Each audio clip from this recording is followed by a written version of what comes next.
We're picking up the thread in our series on family matters this morning and looking at Jeremiah chapter 12 and the prophet Jeremiah and his message there.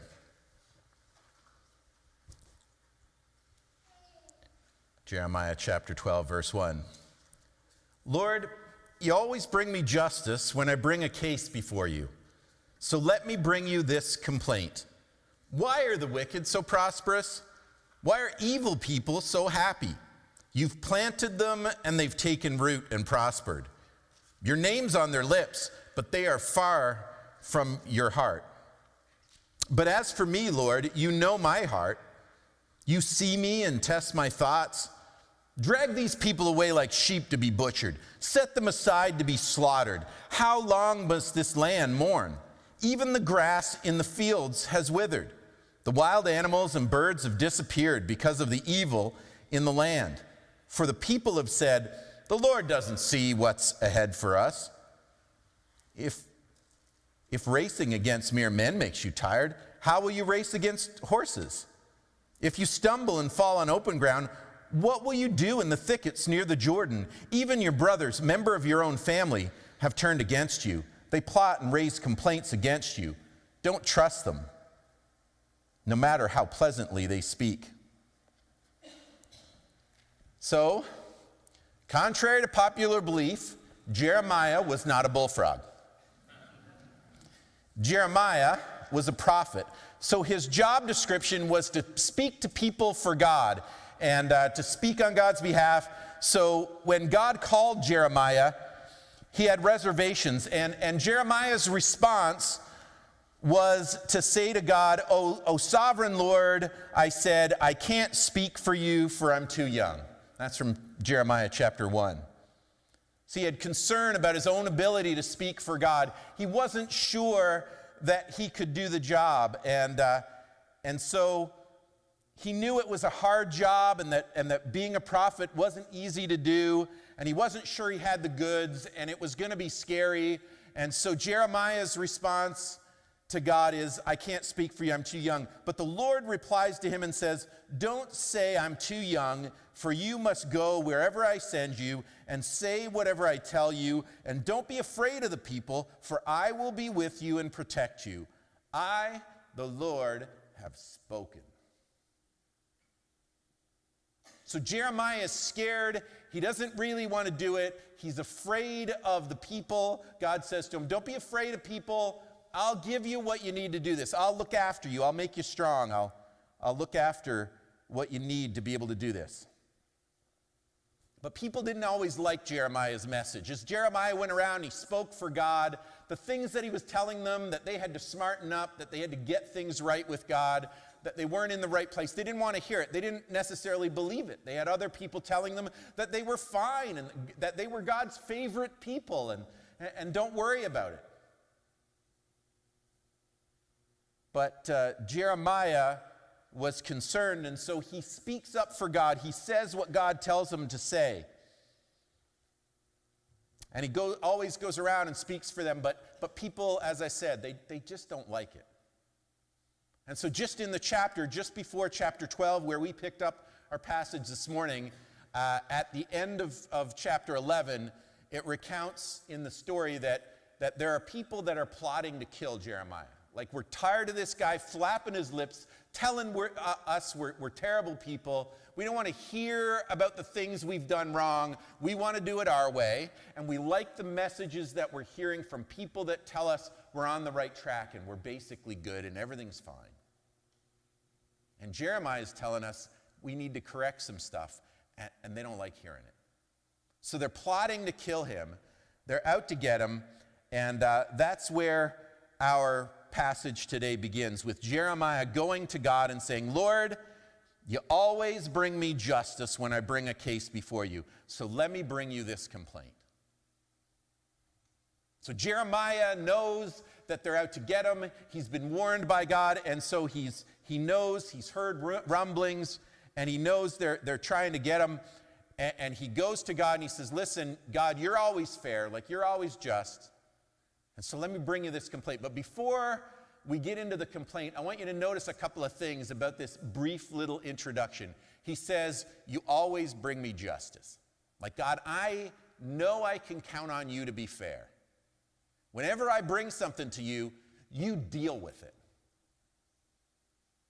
So he's got this expectation that God's fair and that God's active. And so he says, here's my complaint.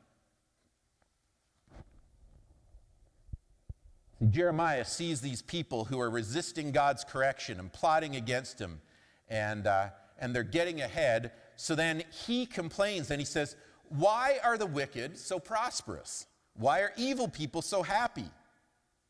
It's a good question, right? You planted them and they've taken root and prospered. Your name's on their lips, but you are far from their hearts. Like, they talk about you, so they're religious people. They talk about God. They talk as if they've got a relationship with God. But he says, you're always on their lips. Like, they're talking about you, but they're just talking. Their hearts are so far from you. But as for me, God, you know my heart.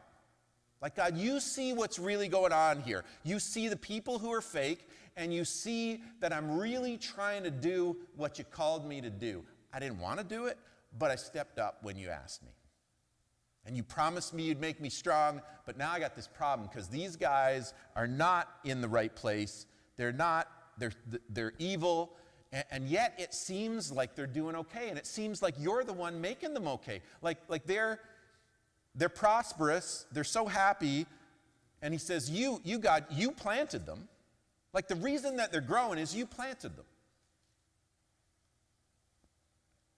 And they've taken root and they've prospered, like they're doing all right. And what's with that? Because you know what's going on here. They're fakes and they talk about God like they're on his side, but their hearts are far from God. And Jeremiah's heart is pure. He says, Lord, you know my heart. So Jeremiah expects God to intervene. He expects him to deal with the fakes and vindicate the pure, namely him. And they can fool others and themselves, but Jeremiah is convinced that God sees it. And because God's given him this message to correct them, he knows it's not just his own thoughts that they're off balance. And he believes that God can be counted on. So he says, you see me. He calls on God, you see me and test my thoughts, drag these people away like sheep to be butchered, set them aside to be slaughtered. How long must this land mourn? Even the grass in the fields is withered. He says, like, it's having an effect on the environment even. The way that these people act and the way they ignore God is having an effect on the environment. The wild animals and birds have disappeared because of the evil in the land. For the people have said, the Lord doesn't see what's ahead of us. So he's going, these people think you don't see what's going on here, God. Like this is reflecting on you now. This is starting to make you look bad, like you're not paying attention. And I know you're paying attention because you've been speaking to me and you've been speaking through me. But now, God, like it's time to do something about it. The wicked don't think you can see what's happening, and they feel safe doing what they're doing, and they're always going to feel safe if you don't do something about it. If you don't step up, if you don't correct them, if you don't step in and do something that stops them or punishes them in some way, they're not going to get that I'm really speaking for you, and they're not going to listen to what I say, and they're not going to do anything different, and it's going to wreck everything. So if you would punish them, that would show the whole world that what I'm saying is true and that I'm speaking for you, and that these other false prophets are not speaking for you, that what they're saying is not true. And see, when Jeremiah was called, God had given him the pep talk and said, you got to speak for me. Like, even though you're young, you speak for me and I'll make you strong. He tells him, I'll make you an iron wall and a bronze pillar. Like, I'll toughen you up and you'll be able to handle what's coming. You and me will work together, and you'll speak what I told you to speak, and even though you're young, this will work. And so he's been doing this, but now it seems things aren't working so well, and Jeremiah's getting a little frustrated, and he says, look, if you would just do a little scorched earth policy here, I think they would catch on. Like a couple of lightning bolts should do it, God, and they would wake up. If you would stop them in their tracks, if you'd show them who's boss, if you do something physical that lets you know who the good guys are and who the bad guys are, who's speaking for God and who's faking it, this could be a whole lot better. Wouldn't that show them? Wouldn't that make it better? Sometimes, if you're in a good place, you read a story like this and you go, man, Jeremiah, too far. Like you're talking about just taking people out and drag these people away like sheep to be butchered. That's a little extreme, buddy. But on our worst days, we go, maybe not butchered, but beat them up. Like smack them around a little bit. A little swat in the back of the head would not hurt their attention span here. God, do something about the evil. That's what he's saying. And see, the thing is, you might think that God would listen to that prayer or that he'd ignore that prayer. But what God says to him, Jeremiah is questioning as a prophet speaking for God, couldn't a little, brimstone work here? Wouldn't that show them? And God's response is really telling. God says to Jeremiah, if racing against mere men makes you tired, how will you race against horses? Like at the beginning, when he was called and he was young, God said, I'll make you tough. I'll make you an iron wall. I'll make you a bronze pillar. Like you got to speak for me, and then this will work, and I'll make you strong. And he gave him that pep talk that we would expect, like come on, just buck up a little, Jeremiah. It'll be okay. But this time, when Jeremiah goes to him and says, I got big problems, and these people are not doing right, he says, look, if racing against men makes you tired, how will you run and race against horses? If you stumble and fall on open ground where it's all clear sailing, what will you do in the thickets near the Jordan? He's saying to him, if you can't handle this, dude, you're never going to do the thing I've got planned for you. If you can't handle this much stress, just wait till it really hits the fan. Wait till it really gets tough. If you can't run this fast, wait till there's a real challenge on the table. Like we're not even in the semifinals yet, Jeremiah. If you can't race against men, how are you going to run against horses? Here's a little hint for you. If you've not been around farms or people who run horses, horses are faster than people. I don't know anybody can outrun a horse, but that's what God's saying to him. He's going, Jeremiah, I got plans to take you somewhere where you're running against horses and you're whining against running with these guys. It's not a there, it'll all be okay. It's a cheer up, Jeremiah. It's going to get a lot worse than this. This isn't anything yet. If racing against men makes you tired, how will you race against horses? If you stumble and fall on open ground, what will you do in the thickets near the Jordan? And then he lays a bombshell on Jeremiah. He says, even your brothers, member of your own family, have turned against you. They plot and raise complaints against you. Don't trust them, no matter how pleasantly they speak. Happy Thanksgiving, family. Jeremiah is saying, God, you should deal with them. Like there needs to be some correction here so that you can pull these people back on track.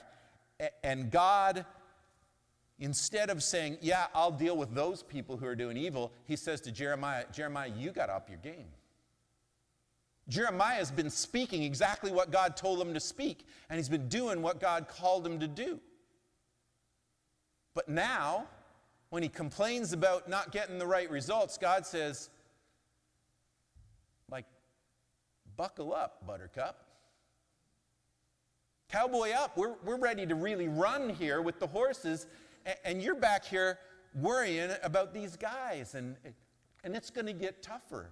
And it's going to get harder. And the race is going to get more challenging. And I've got plans to take you somewhere where you're going to accomplish something, where you're really going to be able to race against horses, and where you're going to be able to ignore the thickets and just plow on through. But you're on open ground now. It's easier now than it's going to be. And Jeremiah, I want you to be ready for it.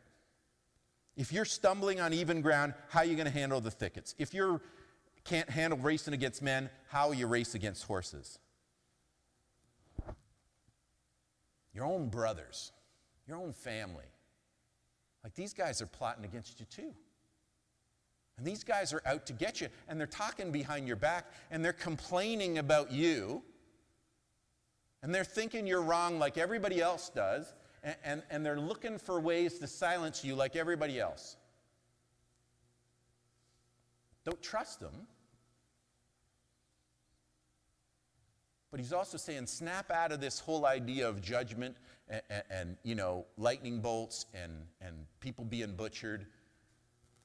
He doesn't even deal with it. He doesn't even say, this is how I'm going to deal with those people. He doesn't give Jeremiah any part of a pep talk that would say, I will deal with them like they got it coming. They'll get what they got coming, and I will snap them to attention. He doesn't say that at all. He goes, Jeremiah, this is between you and me, and I want you to up your game. Like you're dragging your feet when you got this kind of attitude. You're coming in trying to look for judgment. In the beginning, he'd said, speak and say what I tell you to say. And then I'll make you strong. Like, I'll make you able to do this. I'll give you the power you need. And now he's saying, you're ignoring the power you need, and you're ignoring what you're supposed to do. Don't worry about their response. Do what I told you to do.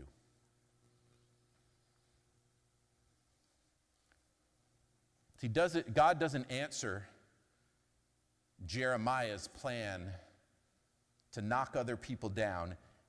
He starts saying, Jeremiah, my plan is to build you up.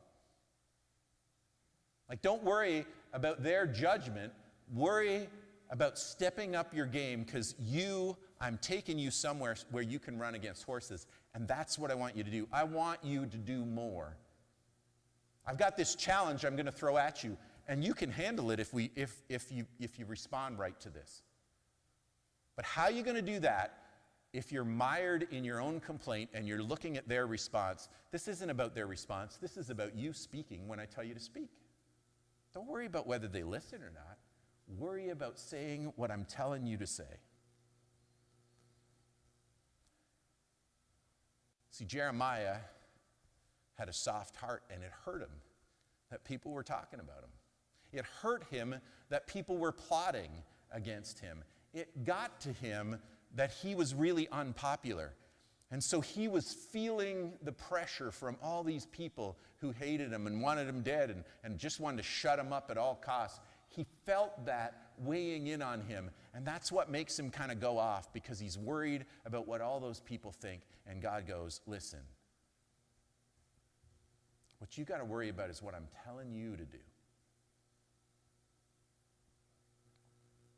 So he doesn't speak to their situation. He doesn't tell them what he's going to do. He doesn't tell him what he'd like to hear about God's relationship with the people who are running ragged.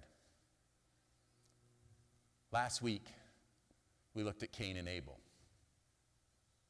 And we looked at two brothers who were on the outs with each other because Cain had to read this situation that Abel was trying to outdo him, and Cain was just upset that Abel was the one bringing in a sacrifice just after he brought one, and he was upset that Abel seemed to bring a better sacrifice, and God seemed to like the sacrifice more, and he couldn't see past himself.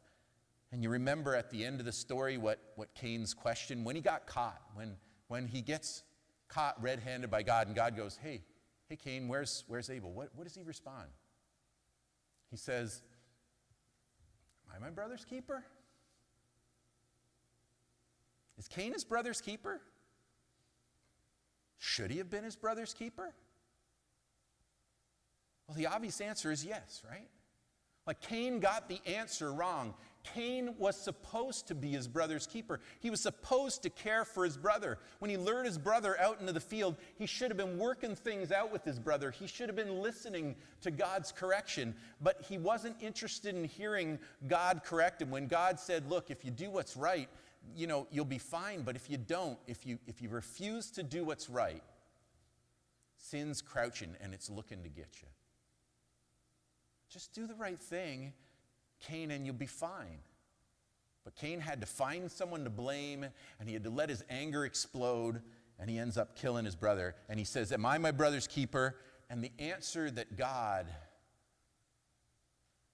clearly says to him is, yeah, you are. Like his blood is crying out to me from the ground. You shouldn't have done this. You had no right to do that to your brother. You are your brother's keeper. You should have helped your brother, not harmed your brother. But you got on the wrong track because of your selfishness. For Jeremiah's question could have been, aren't my brothers my keeper?